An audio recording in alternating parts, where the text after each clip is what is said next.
ಆನಂತರ ಇವರು ಬರೆದಂತಹ ಕವನ ಸಂಕಲನಗಳು ಯಾವ್ಯಾವು?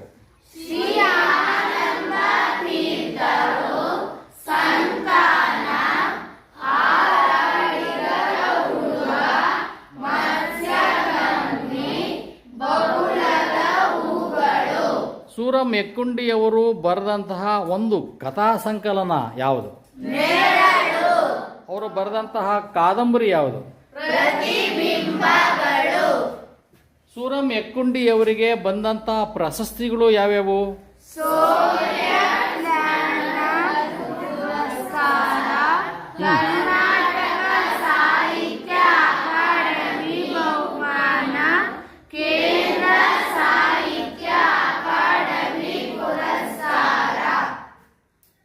ಪಾರಿವಾಳ ಪದ್ಯವನ್ನ ಯಾವ ಪುಸ್ತಕದಿಂದ ಆಯ್ದುಕೊಳ್ಳಲಾಗಿದೆ? Very good. ಈಗ ನಾವು ಪಾರಿವಾಳ ಪದ್ಯದ ಲೇಖಕರ ಪರಿಚಯವನ್ನು, ಕವಿಗಳ ಪರಿಚಯವನ್ನು ಮಾಡ್ಕೊಂಡಿವಿ. ಈಗ ಪದ್ಯವನ್ನು ರಾಗವಾಗಿ ಹೇಳ್ಕೊಡ್ತೀನಿ, ಹೇಳ್ತೀರಾ ಮಕ್ಕಳೇ? ಈಗ ಸೂರಂ ಎಕ್ಕುಂಡಿಯವರು ಬರೆದಂತಹ ಪಾರಿವಾಳ ಪದ್ಯವನ್ನು ರಾಗವಾಗಿ ಹಾಡೋದು ಹೆಂಗೆ ಅಂತ ಹೇಳ್ಕೊಡ್ತೀನಿ, ಹೇಳ್ತೀರಾ?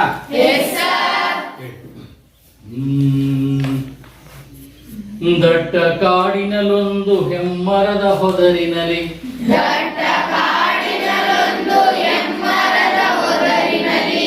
ಇರುತ್ತಿತ್ತು ಪುಟ್ಟ ಸಂಸಾರ ಹೂಡಿ,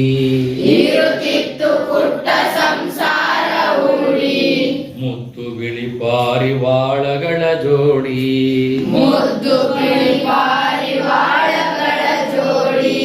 ದಟ್ಟ ಕಾಡಿನಲ್ಲೊಂದು ಹೆಮ್ಮರದ ಹೊದರಿನಲ್ಲಿ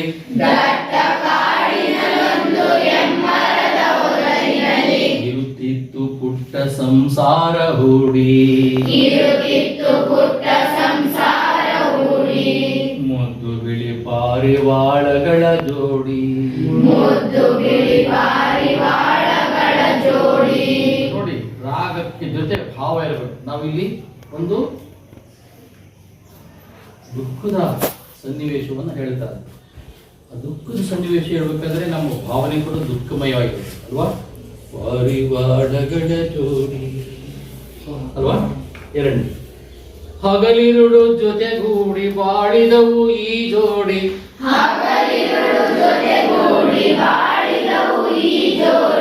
ಎಂದಿಗೂ ಅಗಲಿರುವ ಒಂದನೊಂದು,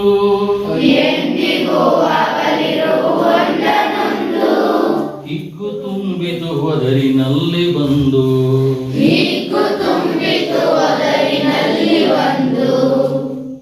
ಇಟ್ಟ ಮೊಟ್ಟೆಯ ನೋಡೆದು ಹಿಗ್ಗಿತವುಗಳ ಪ್ರೀತಿ,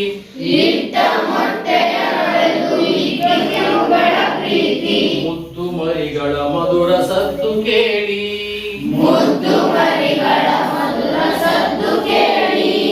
ದಿನ ಕಳೆದವಾನಂದದಿಂದ ಬಾಳಿ, ದಟ್ಟ ಕಾಡಿನಲ್ಲೊಂದು ಹೆಮ್ಮರದ ಹೊದರಿನಲ್ಲಿ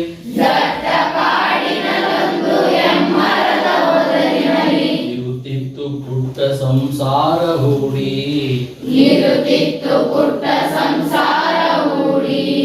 ಮುದ್ದು ಬಿಳಿ ಪಾರಿವಾಳಗಳ ಜೋಡಿ.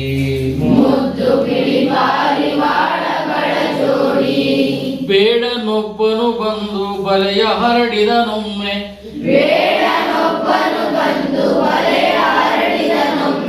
ಪುಟ್ಟ ಮರಿಗಳು ಹಾರಿ ಸಿಲುಕಿ ಸೆರೆಗೆ,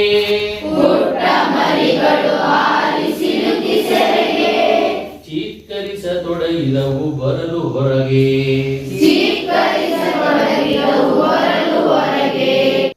ಪಾರಿವಾಳ ಈ ಪದ್ಯವನ್ನು ಬರೆದ ಕವಿ ಯಾರು? ಸೂರಂ ಎಕ್ಕುಂಡಿಯವರ ಪೂರ್ಣ ಹೆಸರೇನು?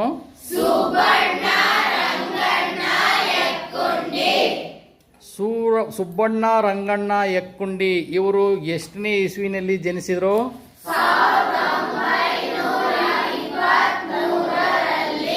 ಯಾವ ಊರಿನಲ್ಲಿ ಜನಿಸಿದರು? ಅವರು ಅಧ್ಯಾಪಕರಾಗಿ ಕೆಲಸ ಮಾಡಿದಂಥ ಊರು ಯಾವುದು? ಆ ನಂತರ ಮುಖ್ಯ ಶಿಕ್ಷಕರಾಗೋದಕ್ಕೆ ಎಷ್ಟು ವರ್ಷ ಕಾಲ ಶಿಕ್ಷಕರಾಗಿ ಕೆಲಸ ಮಾಡಿದ್ರು ಈ ಪದ್ಯದ ಒಂದು ಸಾರಾಂಶಗಳನ್ನು ನೋಡೋಣ. ಈಗ ನೀವು ಪ್ರವೇಶ, ಕೃತಿಕಾಲ ಪರಿಚಯ, ಆಶಯ ಎಲ್ಲ ಕೇಳಿದಿರಲ್ವಾ? ಸರಿ. ದಟ್ಟ ಕಾಡಿನಲ್ಲೊಂದು ಹೆಮ್ಮರದ ಹೊದರಿನಲ್ಲಿ ಇರುತ್ತಿತ್ತು ಪುಟ್ಟ ಸಂಸಾರ ಮೂಡಿ, ಪುಟ್ಟ ಮುದ್ದು ಬಿಳಿ ಪಾರಿವಾಳದ ಜೋಡಿ. ನೋಡಿ, ಒಂದು ಕಥಾನಕ, ಒಂದು ಕಥೆಯನ್ನು ಹೇಳುತ್ತೆ.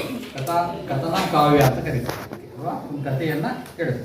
ಪಾರಿವಾಳಗಳು ಏನು ಮೊದಲನೇ ಸಾಲಿನಲ್ಲಿ ದಟ್ಟ ಕಾಡಿನಲ್ಲಿ ಒಂದು ದಟ್ಟ ಅಂದ್ರೆ ದಟ್ಟ ಅಂದ್ರೆ ದೊಡ್ಡ ಅಂತನೂ ಅಲ್ಲ,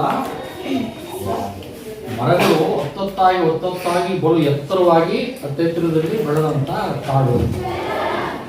ಇಲ್ಲೂ ಕೂಡ ಕಾಲಿಡಕ್ಕೆ ಜಾಗ ಇಲ್ಲ, ಅಷ್ಟು ಮರಗಳು, ನೂರಾರು ಮನೆಯ ಮರಗಳು ಎತ್ತರಕ್ಕೆ ಬೆಳೆದಿರುವಂಥದ್ದು, ಓಡಾಡಲಿಕ್ಕಾಗದಂತ ದಟ್ಟವಾಗಿರುವಂತ ಕಾಡು ಅಂತ ದೊಡ್ಡದು, ಒಂದು ದಟ್ಟವಾದ ಕಾಡು.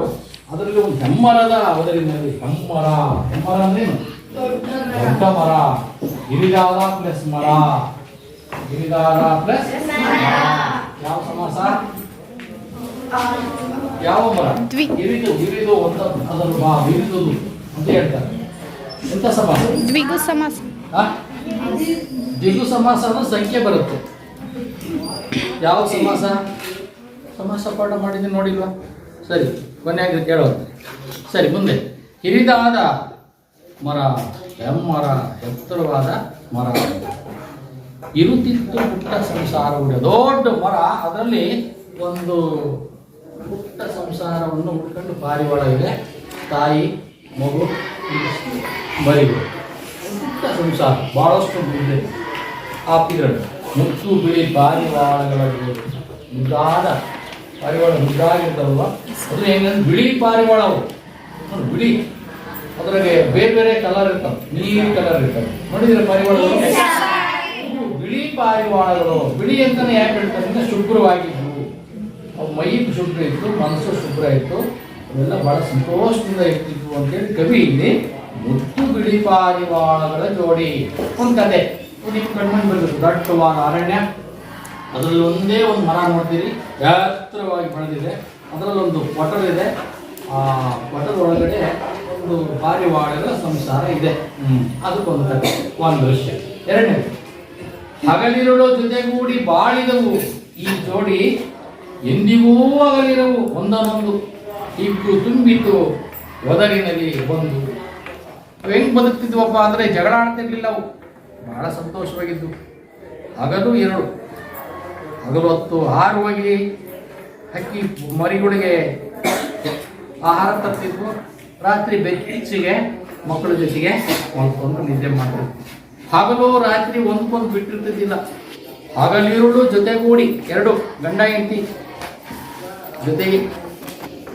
ಜೊತೆಗೂಡಿ ಬಾಳಿದವು, ಬದುಕಿದ್ವು, ಒಂದ್ಕೊಂದು ಬಿಟ್ಟಿರ್ತಿದ್ದಿಲ್ಲ. ಸ್ವಲ್ಪ ಇರೋರ್ರೀ ಬಂದೆ ಅಲ್ವಾ?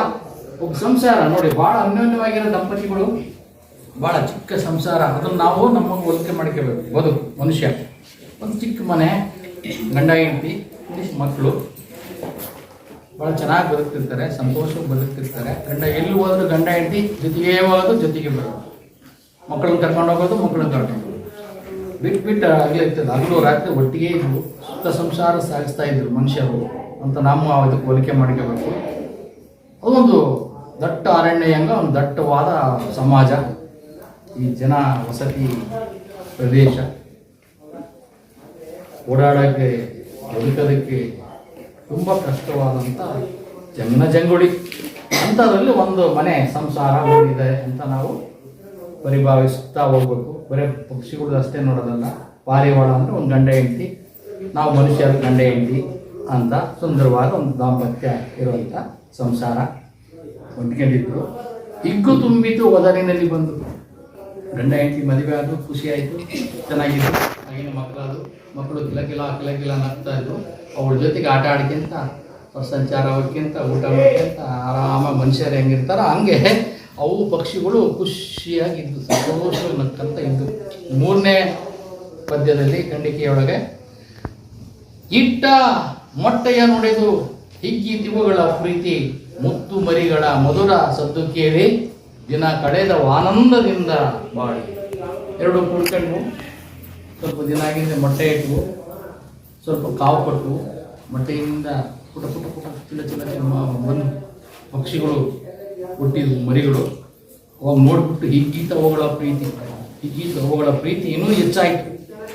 ಅವಾಗಿನ್ನೂ ಗಂಡ ಹೆಂಡತಿ ಜೊತೆಗೆ ಮಕ್ಕಳ ಜೊತೆ ಬೇರೆ ಇರೋದ ಬಹಳ ಸಂತೋಷವಾಗಿ ಕಾಲವನ್ನು ಕಳೀತಾ ಇದ್ರು. ಹಿಗ್ಗೀತ ಅವುಗಳ ಪ್ರೀತಿ ಮುದ್ದು ಹರಿಗಳ ಮಧುರ ಶಬ್ದ ಕೇಳಿ. ಆ ಮಧುರವಾದ ಮನೆಗೆ ಅಮ್ಮ ಅಂತಿರ್ತವಲ್ಲ, ಕೇಳಿದ್ರೆ ಖುಷಿ ಆಗ್ತಿರ್ತದೆ ಮನೆಗೆ. ಅಯ್ಯೋ ಮಗು ಇದೆ ಅಂತ. ಆಮೇಲೆ ಬೆಳೀತಾ ಮಾತಾಡ್ತಿರ್ತೆ. ಅದ್ರಲ್ಲಿ ನಡೆಯುತ್ತೆ ಓಡಾಡ್ಕೊಂತ ಕೂಡ ಆ ಮಗು ನೋಡೋದೇ ಖುಷಿ. ಮನೆ ಮಕ್ಕಳು ನೋಡ್ಕೊಂತ ತಾಯಿ ಮನೆಗೆ ಮನೆ ಸಂಸಾರಸ್ಥರು ಎಲ್ಲರೂ ನೋಡ್ತಿರ್ತಾರೆ. ದಿನ ಕಳೆದ ಆನಂದದಿಂದ ಬಾಳಿ. ದಿನ ದಿನ ದಿನ ತಿಂಗಳು ಹಿಂಗೆ ಕಳೆದು ಆನಂದದಿಂದ ಇದ್ದು ಒಂದು ಸ್ವಲ್ಪ ದಿನ. ಆದರೆ ಜೀವನ ಹಿಂಗೆ ಇರಲ್ಲ. ಇನ್ನೊಂದ್ಸರಿ ಏರು ಇಳುವು ಇದ್ದದ್ದೇ ಭಾಳ ಸಂತೋಷವಾಗಿರ್ತೀವಿ. ಇನ್ಮೇಲೆ ಎಂದೂ ಈ ಪಟ್ಟಿ ಕಷ್ಟನೇ ಬರಲ್ಲ, ದುಃಖನೇ ಬರಲ್ಲ, ಯಾವ ಹೂ ಬರಲ್ಲ ಅಂದ್ಕೊಂಡ್ಬಿಟ್ಟಿರ್ತೀವಿ. ಇದಕ್ಕಿದ್ದಂಗೆ ಒಂದೊಂದು ಕಷ್ಟಗಳು ಮನುಷ್ಯನಿಗೆ ಅಲ್ವಾ, ನಾವು ಊಹಿಸೇ ಇರೋದೇ ಇಲ್ಲ ಇಂಥ ಕಷ್ಟಗಳು ನಮಗೆ ಬಂದು ಬದುಕ್ಬಿಡ್ತಾವೆ. ಹಾಗೆ ಅವು ಪಾಪ ಭಾಳ ಸಂತೋಷವಾಗಿದ್ದು ಒಂದು ಸರಿ ಆಹಾರ ತರಲಿಕ್ಕೆ ಅಂತ ಗಂಡ ಹೆಂಡತಿ ಹಾರಿ ಹೊರಗಡೆ ಹೋಗಿದ್ದಾವೆ. ಅವಾಗ ಒಂದು ದುರಂತ ನಡೆಯಿತು. ಬೇಡನೊಬ್ಬನ ಬಂದು ಬಲೆಯ ಹರಡಿದನೊಮ್ಮೆ, ಪುಟ್ಟ ಮರಿಗಳ ಹಾರಿ ಸಿಲುಕಿ ಸೆರೆಗೆ ಚೀತ್ಕರಿಸತೊಡಗಿದವು ಬರಲು ಹೊರಗೆ. ಅಪ್ಪ ಅಮ್ಮ ಆಹಾರ ತರಕಂತ ಹೊರಗಡೆ ಹೋಗಿದ್ದಾವೆ. ಆ ಮರಿಗಳು ನೋಡಿದ್ವು ಬರಲಿಲ್ಲ, ಅಪ್ಪ ಬರಲಿಲ್ಲ, ಅಮ್ಮ ಬರಲಿಲ್ಲ. ಅವು ತುಂಟ ಕೆಲವು ಇದ್ವು, ಪುಡಾರಿಗಳು ಇದ್ವು ಬಂದಿಷ್ಟು. ನಾನು ಆಡ್ತೀನಿ ಕೆಳಗೆ ಇಬ್ಬರು ನನ್ನ ಜೊತೆಗೆ ಟೊಯ್ ಅಂತ ಆರು ಕೆಳಗಿಳಿದು ಮರದಿಂದ ಕೆಳಗೆ. ಅಷ್ಟೊತ್ತಿಗೆ ಕೆಳಗೆ ಒಬ್ಬ ಬೇಡ ಕಾಯ್ತಿದ್ದ. ಅಪ್ಪ ಹೋಯ್ತು, ಅಮ್ಮ ಹೋಯ್ತು, ಆಹಾರ ತರಕ್ಕೆ ಹೋಗಿದ್ದಾವೆ, ಈ ಬೇಟೆ ಆಡಬೇಕು ಬಲೆ ಆಗಿರ್ತಾನೆ. ಪಾಪ ಅವಕ್ಕೆ ಏನೋ ಗೊತ್ತ, ಪುಡ ಆಗಿದ್ರು. ಒಳ್ಳೆ ಬಲೆ ಇತ್ತು, ಬಲೆ ಒಳಗೆ ಹೋಗ್ಕೊಂಬಿಟ್ಟು ಸಿಕ್ಕಂಬಿಟ್ಟು ಚೀವು ಅಂತ ಹೊರಗಡೆ ಬರೋಕ್ಕಾಗ್ತಾನೆ ಇಲ್ಲ. ಅವು ಪಾಪ ಆಹಾರ ಹಿಡ್ಕೊಂಡು ಮಕ್ಕಳಿಗೆ ಆಹಾರ ತಂದು ಮಕ್ಕಳಿಗೆ ಕೊಡಿಸ್ಬೇಕು ಅಂತ ನೋಡ್ತಾರೆ ಕೆಳಗೆ. ಅಯ್ಯೋ ಬೇಡ ಹಾಕಿರೋ ಬಲೆ ಹೋಗ್ಕೊಂಬಿಟ್ಟು ಸಿಕ್ಕಂಬಿಟ್ಟು ಹೊರಗಡೆಗೆ ಬರೋಕ್ಕಾಗ್ತಾ ಇಲ್ಲ. ಏನಾಯಿತು? ಚೀತ್ಕರಿಸತೊಡಗಿದವು ಬರಲು ಹೊರಗೆ. ಚೀತ್ಕರಿಸ್ತಾರೆ, ಚಿಯೋ ಅಂತ ಹೊರಗಡೆ ಆಗ್ತಾನೆ ಇಲ್ಲ. ಕಂಡು ಪಾರಿವಾಳಗಳ ಪಾಡು ತಾಯಿ ಧುಮುಕಿತ್ತು ಬಲೆಗೆ. ಕೆಳಗೆ ನೋಡ್ತು, ಅಯ್ಯೋ ಮರಿಗಳೆಲ್ಲ ಬಲೆಗೆ ಸಿಕ್ಕಿದ್ದವೆ, ಏನು ಮಾಡೋದು ಅಂದ್ಬಿಟ್ಟು, ಮರಿಗಳೆಲ್ಲ ಬಲೆಗೆ ಸಿಕ್ಕಿದ್ದವ್ರಿ ಅಂದ್ಬಿಟ್ಟು ಓ ಅಂತ ಹಾರಿ ಆ ಮರಿಗಳು ಇದ್ವಲ್ಲ ಬಲೆ ಒಳಗೆ, ಆ ಬಲೆಯಿಂದ ಒಳಗೆ ಹೋಗಿ ಇಟ್ಕೊಂಡು ಹೆಂಡತಿಯ ನಗಲಿರದ ಗಂಡು ಹಕ್ಕಿ ಒಳಗೆ ಬಂದಿತ್ತು ಬಳಿಗೆ ಬಿಕ್ಕಿ. ಅದು ಹಿಂದಿಂದು ಹೆಂಡತಿನ ಬಿಟ್ಟಿರ್ತಿದ್ದೇ ಇಲ್ಲ ಒಂದು ನಿಮಿಷನೂ ಕೂಡ. ಯಾವಾಗ ಹೆಂಡತಿ ಮರದ ಮೇಲಿಂದ ಕೆಳಗಿಳಿದು ಮರಿಗಳು ಇರೋ ಬಲೆ ಒಳಗೆ ಹೋಗ್ಕೊಂಡ್ಬಿಟ್ಲೋ ಅಳ್ತಾ ಇವನಿಗೂ ಕೂಡ ಇರಕ್ಕಾಗಲಿಲ್ಲ ಗಂಡು ಪಾರಿ ಒಳಗೆ. ಅದು ಕೂಡ ಆರ್ತಿ ಅವಳು ಬಿಕ್ಕಿ ನನ್ ಬಿಟ್ಟು ಇಲ್ಲೋದೇ ಬಂದ ಕಡೆ, ನಾನು ನೀನೆಲ್ಲಿರ್ತೀಯ ಅದೇ ಈ ಕಡೆ ಅಂತಂದು ಅಂತ ಬಲೆ ಒಳಗೆ ಹೋಗ್ಕೊಂಡ್ಬಿಡ್ತು. ಬಿಡಿಸ್ಬೇಕು ಅಂತ ಬುದ್ಧಿನೇ ಬರಲಿಲ್ಲ ಅದಕ್ಕೆ. ಒಳಗೆ ಬಂದಿತ್ತು, ಒಳಗೆ ಬಲೆ ಬಿಕ್ಕಿ ಹಳಕ್ ತೊಡಗಿತು. ಕುರುಡು ವಾತ್ಸಲ್ಯದಲ್ಲಿ ಕಳೆದುಕೊಂಡು ವಿವೇಕ ಬಲೆಗೆ ನುಗ್ಗಿದ ಪಾರಿವಾಳ ಹಿಂಡು ಹಸಿದ ಬೇಡನು ನಡೆದ ಹೊತ್ತುಕೊಂಡು. ವಿವೇಕ ಕಳ್ಕೊಂಡ್ಬಿಡ್ತು. ಆ ಮರಿಗಳನ್ನ ರಕ್ಷಣೆ ಮಾಡಕ್ಕೆ ತಾಯಿ ಆಡ್ತು, ತಾಯಿ ಮರಿಗಳನ್ನ ರಕ್ಷಣೆ ಮಾಡಕ್ಕೆ ಗಂಡು ಪಾರಿವಾಳ ಆಡ್ತು ಹೋಗ್ಕೊಂಡ್ಬಿಡ್ತು. ಇವನು ಹೊರಗೆ ಕಾಯ್ತಾ ಇದ್ದ.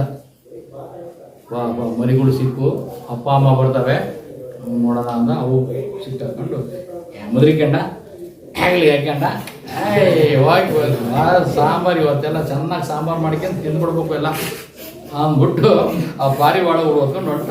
ಕುರುಡು ವಾತ್ಸಲ್ಯ ಅಂದ್ರೆ ವಾತ್ಸಲ್ಯ ಇರಬೇಕು, ಮಕ್ಕಳ ಮೇಲೆ ಪ್ರೀತಿ ಇರಬೇಕು. ಭಾಳ ಜನ ಇದಕ್ಕೆ ಹೋಗ್ತಾರೆ, ಟೂರ್ ಹೋಗ್ತಾರೆ, ಅದು ನೀರಿನೊಳಗೆ ಮುಳುಗಿಬಿಡ್ತಾರೆ. ಅದು ಹೊರ್ಕೊಂಡು ಓ ಅಂತ ಹೋಗ್ತಾ ಅಯ್ಯೋ ಓದ ಮಗ ಅಂತ ಆಕಿನೇ ಆ ಮಗುನ ಹಿಡಿಯೋಕ್ಕೆ ತಾಯಿ ಹೋಗ್ತಾಳೆ. ತಾಯಿ ಓದು ಅಂದ್ಬಿಟ್ಟು ಗಂಡ ಹೋಗ್ತಾನೆ. ಅಲ್ಲೇ ಹೋಗ್ತಾರೆ ಎಲ್ಲ ಕುಚ್ಕೊಂಡು ಬಿಡ್ತಾರೆ. ಅದೇ ಹಂಗೆ ಮಾಡಿದೆ. ಮೈ ಮೇಲಿನ ಸೀರೆನೋ ನೀನೇನೋ ಇತ್ತು ಅಂದಾಗ ಬೇಗ ಹೋಗೋದು, ಮಗು ಎಳಿಕೊಂಡು ಬಂದು ರಕ್ಷಣೆ ಮಾಡ್ಬೋದು. ಆದರೆ ಆ ಬುದ್ಧಿ ಅವಾಗ ಹೊಡೆಯೋದಿಲ್ಲ. ಅಥವಾ ಇನ್ನೇನು ಮಾಡೋಕ್ಕಾಗುತ್ತೆ, ಮಗು ಹೋಗ್ಬಿಡ್ತು ನಾವಾದರೂ ರಕ್ಷಣೆ ಮಾಡ್ಕೊಳ್ಳೋಣ ಅನ್ನೋಕ್ಕೆ ಮನಸ್ಸು ಬರಲ್ಲ ಅವರಿಗೆ. ಮಗುವಿನ ಮೇಲೆ ಅಷ್ಟೊಂದು ಪ್ರೀತಿ ವಾತ್ಸಲ್ಯ ಇರ್ತದೆ, ಕೂಡು ಪ್ರೇಮ. ಅವರು ಆರದೆ, ಅವರು ಇದ್ರು ಅಂತ ಗಂಡನೂ ಆರದೆ, ಗಂಡ ಆರದೆ ಅಜ್ಜಿ ಓಹೋ ಆರದೆ. ಹಿಂಗೆ ಕುರುಡು ವಾತ್ಸಲ್ಯದಿಂದ ಏನಾಯಿತು, ಕಳೆದುಕೊಂಡು ವಿವೇಕವನ್ನು. ವಿವೇಕ ಕಳ್ಕೊಂಡ ಮೇಲೆ ಏನು ಮಾಡಬೇಕು ಅಂತ ಉಪಾಯ ಹುಡುಕ್ಲಿಲ್ಲ. ಅಪಾಯ ಬಂದಾಗ ಉಪಾಯ ಹುಡುಕ್ಬೇಕು, ಆದರೆ ಅವಕ್ಕೆ ಅಷ್ಟು ವಿವೇಕ ಇರಲಿಲ್ಲ. ಒಳಗೆ ನುಗ್ಗಿದ ಬಲೆಗೆ ನುಗ್ಗಿದ ಪಾರಿವಾಳ ಹಿಂಡು ಹಸಿದ ಬೇಡನು ನಡೆದ ಹೊತ್ತುಕೊಂಡು. ಆ ಇಡೀ ಪಾರಿವಾಳದ ಹಿಂಡು ಬಲೆ ಹೋಗ್ಕೊಂಡು ಆ ಬಲೆ ತಗೊಂಡ ಹೆಗಲ್ ಮಾಲ ಹಾಕೊಂಡ ಹೊರಟ. ಇವತ್ತು ಒಳ್ಳೆ ಬೇಟೆ ಆಯ್ತಪ್ಪ ಅಂದ್ಬಿಟ್ಟು ಮನೆಗೆ ಹೋಗ್ಬಿಟ್ಟು ಖಾರ ಹಾರಿದ್ರು, ಮಸಾಲೆ ಹಾಕ್ಬಿಟ್ಟು ಪಾರಿವಾಳ ಕಚ್ಚಿ ಹಾಕಿ ಮಾಡಿಬಿಟ್ಟು ಚೆನ್ನಾಗಿ ಸವಿಬೇಕು ಅಂತ ಅವ್ನು ಕನಸು ಕಾಣ್ತಾನಂತ ಹೊಂಟ. ಇವು ನೋಡಿದ್ರೆ ಜೀವ ಕಳ್ಕೊಂಬ ಹೇಳ್ತಾರೆ ಕೊನೆಗೆ, ಮೋಹ ಮುಸುಕಿದ ಬುದ್ಧಿ ಸರ್ವನಾಶದ ಸಿದ್ಧಿ, ವ್ಯಾಮೋಹವನ್ನು ತೊರೆದು ಬಾಳಬೇಕು, ಏನು ಬಂದರೂ ಕೂಡ ತಾಳಬೇಕು. ಕೊನೆಗೆ ನೀತಿ ಹೇಳ್ತಾರೆ ಕವಿ. ನಾವಾಗಲೂ ಹಂಗೆ, ಅಯ್ಯೋ ಮಗು ಸಾಯ್ತು ಅಂತ ಎಷ್ಟೋ ಜನ ಎದೆ ಹೊಡೆದು ತಾಯಿ ಸತ್ತು ಬಿಡ್ತಾರೆ. ಅಯ್ಯೋ ಮಕ್ಕಳು ಸತ್ರು, ಹೆಂಡತಿ ಸತ್ಲು ಅಂದ್ಬಿಟ್ಟು ಗಂಡನೂ ಇನ್ನೇನೋ ಆತ್ಮಹತ್ಯೆ ಮಾಡಿಕೊಂಡು ಸಾಯೋದು. ವಿವೇಕ ಕಳ್ಕೊಂಡ್ಬಿಡ್ತಾರೆ. ಇವತ್ತು ನೋಡಿ, ಯಾರೋ ರೈತರು ಗಂಡ ಹೆಂಡತಿ ಇಬ್ಬರು ಸಾಲ ಮಾಡಿಬಿಟ್ಟು ತೀರ್ಸೋಕ್ಕಾಗಲ್ಲ ಅಂದ್ಬಿಟ್ಟು ಇಬ್ಬರು ಸತ್ತೋಯ್ತಾರೆ. ಇನ್ನೊಂದು ಸುದ್ದಿ, ಮಕ್ಕಳಾಗಿಲ್ಲ ಅಂತ ಅಂದ್ಬಿಟ್ಟು ಅಯ್ಯೋ ನನಗೆ ಮಕ್ಕಳಾಗಲಿಲ್ಲ ಭಾಳ ದಿನ ಅಂದ್ಬಿಟ್ಟು ಅವರಿಬ್ಬರು ಗಂಡ ಹೆಂಡತಿ ವಿಷಯ ಕೊಡಿಸ್ತಾರೆ. ಇದರಿಂದ ಏನು ಉಪಯೋಗ ಇಲ್ಲ, ವಿವೇಕ ಇಲ್ಲ ಮಾಡೋಕ್ಕಿಲ್ಲ. ಈಗ ಅವರೇ ಮಕ್ಕಳು, ಇನ್ನು ಪಕ್ಕದವ್ರು ಯಾರೋ ತಂಗಿ ಮಕ್ಕಳು, ತಮ್ಮನ ಮಕ್ಕಳು, ಯಾರನ್ನ ಮಕ್ಕಳು ತಗೊಂಡು ಅಥವಾ ಅನಾಥ ಮಕ್ಕಳನ್ನ ತಗೊಂಡು ಸಾಕ್ಯಂತ ಬದುಕ್ಬೋದಿತ್ತಲ್ವ. ಆದರೆ ಆ ಯೋಚನೆ ಇಲ್ಲ. ಸರಿ, ಅವರಿಬ್ಬರು ಸತ್ತ ಅವನ ಆಸ್ತಿ ಪಾಸ್ತಿ ಬೇಕಾದಷ್ಟಿತ್ತು, ಅದನ್ನು ಯಾರು ನೋಡೋದು? ಬದುಕಿದ್ದು ಏನು ಪ್ರಯೋಜನ ಅಲ್ವಾ? ಹಿಂಗೆ ಮನುಷ್ಯರು ಕೂಡ ವಿವೇಕ ಕಳ್ಕೊಂಡು ಸಂಸಾರನೇ ಮುಳುಗಿ ಹೋಗುವಂಥದ್ದು ಕಾಣ್ತೀವಿ. ಹಂಗೆ ಇಲ್ಲಿ ಮೋಹ ಮುಸುಕಿದ ಬುದ್ಧಿ ಸರ್ವನಾಶದ ಸಿದ್ಧಿ. ಯಾರಿಗೆ ಮೋಹ ಮುಸುಗುತ್ತೋ, ಮೋಹ ಅಂದರೆ ತಾಯಿಗೆ ಮಕ್ಕಳ ಮೇಲಿನ ಮೋಹ, ತಂದೆಗೆ ಹೆಂಡತಿ ಮಕ್ಕಳ ಮೇಲೆ ಮೋಹ, ಯಾವುದೋ ಒಂದು ವಸ್ತುವಿನ ಮೇಲೆ ಮೋಹ, ಬಂಗಾರದ ಮೋಹ, ದುಡ್ಡಿನ ಮೋಹ, ಆಸ್ತಿ ಮೋಹ, ಸಂಬಂಧ, ರಕ್ತ ಸಂಬಂಧಗಳ ಮೋಹ. ಇವೇನು ಮಾಡ್ತವೆ? ಅಯ್ಯೋ ನಂದು ಬಂಗಾರ ಕಳೆದೋಗ್ಬಿಡ್ತು, ಅಯ್ಯೋ ನನ್ನ ಆಸ್ತಿ ಲಪ್ಟಾಯಿಸ್ಬಿಟ್ರು ಅನ್ನೋದು ಹೋಗಿ ಸಾಯ್ತು. ಬರ್ತದ ಅದು? ಹೋಯ್ತು, ಅದೇನು ಇರೋದು ಮತ್ತೆ ಗಳಿಸ್ಬೋದು ಇದ್ದಿರಲ್ವ. ದಕ್ಷತೆಯಿಂದ ಬದುಕಿದರೆ ಮತ್ತೆ ಅದನ್ನು ವಾಪಸ್ಸು ಗಳಿಸ್ಲಿಕ್ಕೆ ಸಾಧ್ಯ ಇದೆ. ವ್ಯಾಮೋಹವನ್ನು ತೊರೆದು ಮಾಡಬೇಕು, ವ್ಯಾಮೋಹ ಬಿಡ್ಕೋಬಾರ್ದು. ಅಯ್ಯೋ ಅಪ್ಪ ಇದ್ದ ಸತ್ತ, ಆಯಿತು ಅಮ್ಮನ ಜೊತೆ ಬದುಕೋಣ. ಅಮ್ಮ ಸತ್ಲು, ಅಪ್ಪ ಇದ್ದಾರ, ಬದುಕೋಣ. ಆಗ ಮತ್ತೆ ಧೈರ್ಯವನ್ನು ಮನುಷ್ಯ ತಗೋಬೇಕು. ಆದರೆ ಇವು ಹಂಗೆ ಮಾಡಲಿಲ್ಲ. ವ್ಯಾಮೋಹವನ್ನು ತೊರೆದು ಬಾಳಬೇಕು, ಏನು ಬಂದರೂ ಕೂಡ ತಾಳಬೇಕು. ಏನೇ ಕಷ್ಟ ಬರಲಿ, ಇಂಥ ಕಷ್ಟ ಬಂದರೂ ನಾವು ತಾಳ್ಮೆ ತಂದುಕೊಂಡು ಯೋಚನೆ ಮಾಡಿ, ಸರಿ ಆದದ್ದಾಯಿತು, ಇಷ್ಟು ದಿನ ಮುಂದೆ ಹೆಂಗೆ ಬದುಕಬೇಕು, ಹೆಂಗೆ ಬೆಳಿಬೇಕು, ನನ್ನ ಅಕ್ಕಪಕ್ಕ ಸುತ್ತಮುತ್ತ ಇರೋ ನಮ್ಮ ಸಂಸಾರದ ಜೊತೆಗೆ ಅವರು ಜೀವನದಲ್ಲಿ ನೋಯಿದಾನೆ ಹೆಂಗೆ ಬೆಳಿಬೇಕು, ಬೆಳೆಸ್ಬೇಕು, ಈ ಥರ ಆ ಎಲ್ಲ ಸಂಸಾರದಸ್ಥರೆಲ್ಲ ಯೋಚನೆ ಮಾಡಿ ಧೈರ್ಯ ತಗೊಂಡು ಮುಂದಿನ ಯೋಚನೆ ಮಾಡಬೇಕು. ಭವಿಷ್ಯವನ್ನು ರೂಪಿಸಬೇಕು ಹೊರತು ಇತಿಹಾಸದಲ್ಲಿ ಏನೋ ಘಟನೆ ಆಗಿ ಹೋಗ್ಬಿಡ್ತು ಅಂದ್ಬಿಟ್ಟು ವರ್ತಮಾನದಲ್ಲಿ ನಾವು ನಮ್ಮ ಜೀವವನ್ನು ತಿರೋದಲ್ಲ, ಬಲಿಯಾಗೋದಲ್ಲ. ಹಂಗೆ ಮನುಷ್ಯ ಯಾರೋ ಒಬ್ಬನ ಕಾಡ್ತಾನೆ, ಬಂದು ಕಷ್ಟ ಕೊಡೋರು ಇರ್ತಾರೆ, ನಾವು ಒಳ ಸಂತೋಷ ಖುಷಿಯಾಗಿರ್ತೀವಿ, ಅದು ಯಾರೋ ಬಂದು ಕಲ್ಲು ಹಾಕ್ಬಿಡ್ತಾರೆ, ಅಕ್ಕಪಕ್ಕದ ಮನೆಯವ್ರು ಬಂದು ಹಾಕ್ಬಿಡ್ತಾರೆ. ಭಾಳ ಚೆನ್ನಾಗಿದ್ದಾರೆ ಇವರು, ಮಕ್ಕಳು ಭಾಳ ಚೆನ್ನಾಗಿದ್ದಾರೆ, ಗಂಡ ಹೆಂಡತಿ ಮಕ್ಕಳು, ಬರೋದು ಒಂದು ವಿಷದ ಬೀಜ ಹಾಕ್ಬಿಡ್ತಾರೆ. ಇಡೀ ಸಂಸಾರ ಒಬ್ರಿಗೊಬ್ಬರು ಹೊಡೆದಾಡಿ ಜಗಳ ಮಾಡ್ಕೊಂಡು ಇನ್ನೆಲ್ಲ ಕೊಲೆ ಸುಲಿಗೆ ಏನೇನೋ ಆಗಿ ಹೋಗ್ಬಿಡ್ತಾವೆ. ಕಾರಣ ಏನು? ಅವ್ರು ಯಾರೋ ಬಂದು ಹೇಳಿದ ಮಾತು ಇವು ಯೋಚನೆ ಮಾಡಬೇಕು. ಅವ್ರು ಬಂದು ಹೇಳಿದ ನಿಜನಾ ತಪ್ಪ ಯೋಚನೆ ಮಾಡಿ, ಸರಿಯಲ್ಲ ತಪ್ಪು ಯೋಚನೆ ಮಾಡಿ, ಇದು ನಮ್ಮನ್ನು ಬಲಿ ತಗೊಳಕ್ಕೆ ಮಾಡುವಂತಹ ಬಲೆ. ಇದು ಮನುಷ್ಯರ ಬಾಯಾಗೆ ಮಾತಿನಲ್ಲೇ ಬಲೆ ಎಣಿತಾರೆ. ಬೇಡ ಹೆಂಗೆ ಬಲೆ ಎಣೆದು ಪಕ್ಷಿಗಳು ಹೊತ್ಕೊಂಡು ಹೋಗ್ತಾರೋ, ಮನುಷ್ಯರು ಮಾತಿನಲ್ಲೇ ಬಲೆ ಎಣೆದ್ಬಿಟ್ಟು ಅದರೊಳಗೆ ಮೋಡಿ ಮಾಡಿ ಕುದಿಸಿ ನಮ್ಮನ್ನು ಬಲೆ ಗುಂಪು ಮಾಡಿಬಿಡ್ತಾರೆ, ನಾಶ ಮಾಡಿಬಿಡ್ತಾರೆ. ಬಲಿ ಆಗ್ಬಾರ್ದು, ಯಾವಾಗಲೂ ಮೋಹಕ್ಕೆ ಒಳಗಾಗಬಾರ್ದು. ಮತ್ತು ಯಾರಾದರೂ ದ್ರೋಹ ಮಾಡಕ್ಕೆ ಬಂದರೆ ಅದಕ್ಕೆ ಬಲಿ ಆಗಬಾರ್ದು. ನಾವು ಯೋಚನೆ ಮಾಡಬೇಕು, ತಾಳ್ಮೆ ಇರಬೇಕು. ತಾಳಿದವನು ತಾಳ್ಮೆ. ಅದಕ್ಕೆ ಹೇಳೋದು ಒಂದು ಹಾಡಿತ್ತಲ್ಲ, ಕೇಳಿದ್ದು ಸುಳ್ಳಾಗಬಹುದು, ಹೇಳಿದ್ದು ಸುಳ್ಳಾಗಬಹುದು, ನಿಧಾನಿಸಿ ಯೋಚಿಸಿದಾಗ ನಿಜವು ತಿಳಿಯುವುದು. ಕೇಳಿದಿರಲ್ಲ? ಅದೊಂದು ಯಾವುದು ಮುಂಗ್ಸಿ ಇರುತ್ತೆ, ಹಾವು ಮುಂಗ್ಸಿ ಕತೆ ಹಾಡು ಕೇಳಿದಿರಲ್ಲ? ಪಾಪ ಹಾವು ಕಡಿಯಕ್ಕೆ ಬಂದಿರುತ್ತೆ ಮಗುವನ್ನ. ಈಕೆ ಮಗುವನ್ನ ಕಾಯಕ್ಕೆ ಮುಂಗ್ಸಿನ ಬಿಟ್ಟು ಹೋಗಿರ್ತಾಳೆ, ಕೊಡಪನ ನೀರು ತರಕ್ಕೆ ಹೋಗಿರ್ತಾಳೆ. ಬರೋದಕ್ಕೆ ಅದು ಬಾಗಿಲಾಗಿ ಬಿದ್ದು ಸತ್ತೋಗಿರ್ತತಿ. ಬಂದು ನೋಡ್ತಾಳೆ, ಅಯ್ಯೋ ಮುಂಗ್ಸಿ ನನ್ನ ಮಗನ್ನ ತಿಂದಾಕ್ಬಿಟ್ಟತಿ ಅಂದ್ಬಿಟ್ಟು ಕೊಡಗಿನ ಒದ್ದಾಡ್ತಿರ್ತತಿ. ಅಷ್ಟಾಗಿ ಇವ್ನು ಕೊಡಪಾನ ತಗೊಂಬಂದು ಅದ್ರ ಮೇಲೆ ಹಾಕ್ತಾಳೆ, ಇರೋ ಜೀವನ ಸತ್ತೋಗ್ಬಿಡುತ್ತೆ. ಅವಾಗ ಒಳಗೆ ಬಂದು ನೋಡ್ತಾಳೆ, ಒಂದು ಹಾವು ಎಲ್ಲ ಅದು ಕೂಡ ಕಡಿದು ಗಾಯ ಆಗಿ, ಓ ನಮ್ಮ ಮುಂಗ್ಸಿ ಹಾವು ಮಗುನ ಕಡಿಯಕ್ಕೆ ಬಂದಿದೆ, ಆ ಮಗುನ ಉಳಿಸೋದಕ್ಕೆ ಮುಂಗ್ಸಿ ಹೋರಾಟ ಮಾಡಿದೆ. ನಾನು ಹೋಗಿ ಅಂಥ ಮುಂಗ್ಸಿನ ನಾನು ಬಂದುಬಿಟ್ಟೆಲ್ಲಪ್ಪ ಅಂದ್ಬಿಟ್ಟು ಲಬ ಒಯ್ಕೊಂತಾಳೆ.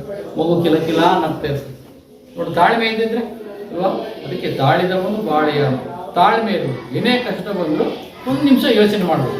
ಇನ್ನೇನು 2 ಸೆಕೆಂಡಿಗೆ ಆಕಾಶ ಕಾಣಿಸ್ಬಿಡ್ತದಂತೆ, ಬಚಾವಾಗ್ರಿ ಅಂತ ಎಲ್ಲೋಕ್ಕಿ ಆಕಾಶ. ಹೌದಾ? ಸರಿ, 1 ಸೆಕೆಂಡೋ 1 ಸೆಕೆಂಡೋ ಖುಷಿಯಾಗಿರೋಣ, ಹೆಂಗಿದ್ರು ಆಕಾಶ ಕಾಣಿಸ್ಬಿಡ್ತದೆ. ಅದಕ್ಕಿಂತ ಮುಂಚಿನ ಕಳಚಿ ಅಂತದಲ್ಲಿ ಇವ್ರು ಕಳಿಸ್ಬಿಡ್ತದಂತೆ ಅನ್ನೋದು ಕೇಳಕ್ಕೆ ಹೋಗೋದು. ಅಯ್ಯೋ ಆಕಾಶ ಕಳಚಿ ಅಂತದ್ದು ಹಾರ್ಟ್ ಅಟ್ಯಾಕ್ ಆಗಿ ಹೃದಯ ಬಡತ ಜಾಸ್ತಿ ಆಗಿ ಹೋಗ್ಬಿಡ್ತಾರೆ. ಏನು ವ್ಯಾಮೋಹ ಇರೋದು ಬೇಡ, ನಮ್ಮ ಮೇಲೆ ನಮಗೆ ವ್ಯಾಮೋಹ ಬೇಡ, ಈ ದೇಹದ ಮೇಲೆ ವ್ಯಾಮೋಹ ಬೇಡ. ನಾನು ಭಾಳ ಚೆನ್ನಾಗಿರ್ಬೇಕು, ನಾನು ಒಬ್ಬಳೇ ಚೆನ್ನಾಗಿರ್ಬೇಕು, ನಾನು ಒಬ್ಬನೇ ಚೆನ್ನಾಗಿರ್ಬೇಕು, ನಮ್ಮ ಹೆಣ್ಣು ಮಕ್ಕಳು ಅಷ್ಟೇ ಚೆನ್ನಾಗಿರ್ಬೇಕು, ಬೇರೆ ನಾಳಾಗೋಗಿ ಇರಬಾರ್ದು. ನಾನು ಇನ್ನೊಬ್ಬರಿಗೆ ಏನು ಸಹಾಯ ಮಾಡಬೇಕು, ಬೇರೆಯವ್ರು ನಮಗೆ ತೊಂದರೆ ಕೊಟ್ಟರೆ ಹೇಗೆ ನಮ್ಮ ರಕ್ಷಣೆ ಮಾಡ್ಕೊಳ್ಬೋದು, ನಮ್ಮ ಸಂಸಾರ ರಕ್ಷಣೆ ಮಾಡ್ಬೋದು, ನಮ್ಮ ದೇಶ ರಕ್ಷಣೆ ಮಾಡ್ಬೋದು ಅಲ್ವಾ? ನಮ್ಮ ನಾಡು ನುಡಿ ಸಂಸ್ಕೃತಿ ಇವನ್ನೆಲ್ಲ ರಕ್ಷಣೆ ಮಾಡೋಕ್ಕೆ ನಾವೆಲ್ಲ ಹೋರಾಟ ಒಂದು ರೀತಿ ಕೈದು ಏನಿದೆ ಸೈನಿಕರು ಇದ್ದಾನೆ. ನಾವು ಹೋರಾಟ ಮಾಡ್ತಾ ಇದ್ದೀವಿ, ನಮ್ಗೆ ಗೊತ್ತಿಲ್ಲ, ನೀವು ಹೋರಾಟ ಮಾಡ್ತಾ ಇದ್ದೀರಿ. 1ನೇ ಕ್ಲಾಸಿಗೆ ಇದ್ದಕ್ಕೂ ಈಗಿದ್ದಕ್ಕೂ ಭಾಳಷ್ಟು ವ್ಯತ್ಯಾಸ ಆಗಿದೆ, ಜಾಣರಾಗಿದೆ. ಮುಂದೊಂದು ದಿನ ನೀವು ಒಂದಲ್ಲ ಒಂದು ಕೆಲಸಕ್ಕೆ ಸೇರ್ಕೊಳ್ತೀವಿ, ದುಡಿತೀರಿ. ಈ ದೇಶಕ್ಕೆ ನೀವು ಒಳ್ಳೆ ಏನು ಪ್ರಜೆಗಳು, ಸತ್ಪ್ರಜೆಗಳು ಆಗ್ತೀರಿ, ಸಾಧಕರಾಗ್ತೀರಿ. ಒಂದಲ್ಲ ಒಬ್ರು ಯಾರೋ ವಿಜ್ಞಾನಿಗಳು ಆಗ್ತೀರಿ, ಯಾರೋ ಡಾಕ್ಟರ್ ಆಗ್ತೀರಿ, ಇನ್ಯಾರೋ ಒಳ್ಳೆ ಮೇಸ್ಟ್ ಆಗ್ತೀರಿ.